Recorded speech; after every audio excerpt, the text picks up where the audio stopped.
হুজুর রাসূল সাল্লাল্লাহু আলাইহি সাল্লাম কোন মাযহাবের অনুসারী ছিলেন? আমাদের আহলে হাদিস ভাইদের কিছু অযৌক্তিক অবান্তর কিছু কথা, এই কথাটা অবান্তর নয়, শুধু কুফরি পর্যন্ত নিয়ে যায়।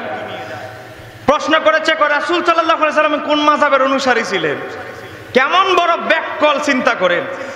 বলেন আমার নবী আল্লাহ ছাড়া আর কাউকে অনুসরণ করা কি নবী রাসূলরা করতে পারবে?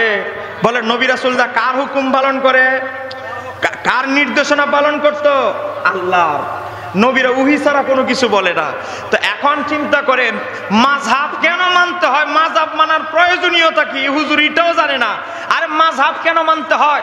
মাযহাব মানতে হয় কেউ যদি মুস্তাহিদ না হয় সে মাযহাব মানতে হয়। তো মুস্তাহিদ কি?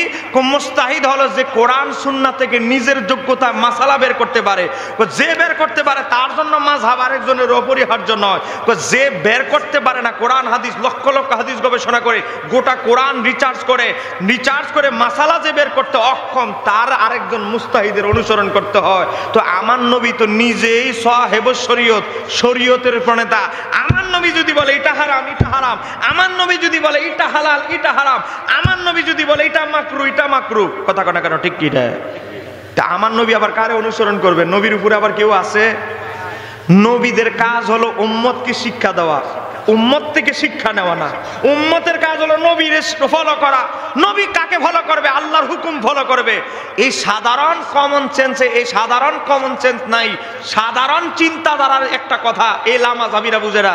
আমার বিভিন্ন আলোচনার কমেন্টের মধ্যে লিখে দেয়, মাযহাব নিয়ে আলোচনা করি তো আমি বেশি, লিখে দেয় কারণ নবী কোন মাযহাব মানছিল, সাহাবীরা কোন মাযহাব মানছিল।